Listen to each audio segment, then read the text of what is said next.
قصة أصحاب السبت قرية ساحلية لبني إسرائيل معتمدة على الصيد، وبني إسرائيل ربنا حرم عليهم العمل والصيد يوم السبت، فكان السمك بيجي يوم السبت لحد الشط وبقية الأيام ما يلاقوش سمك.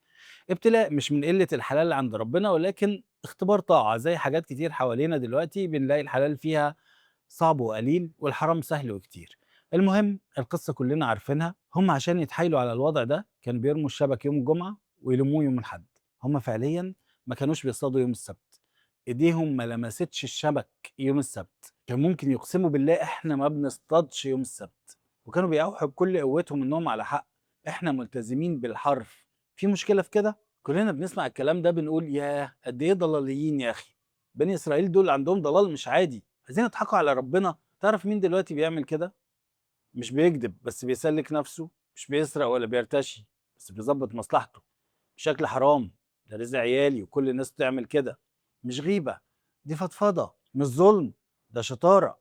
مش تبرج، ده ستايل. مش ربا، ده فوايد.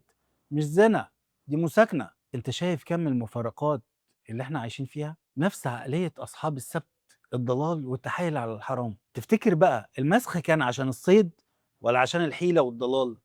عقوبة أصحاب السبت كانت شبه أعمالهم. ربنا بيقول وجعل منهم القردة والخنازير وعبد الطاغوت. ربنا مسخهم قرود شبه البشر، بس مش بشر. القرد بيقلد والخنزير بيتبع شهوته، وأسوأهم عبد الطاغوت.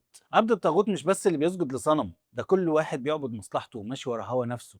المسخ زمان حصل بالجسد، لكن دلوقتي في مسخ تاني أكتر بكتير، مسخ الروح، إنك تبقى شبه الإنسان لكن تصرفاتك كلها بتقول إن أنت حاجة من التلاتة دول، قردة وخنازير وعبد الطاغوت.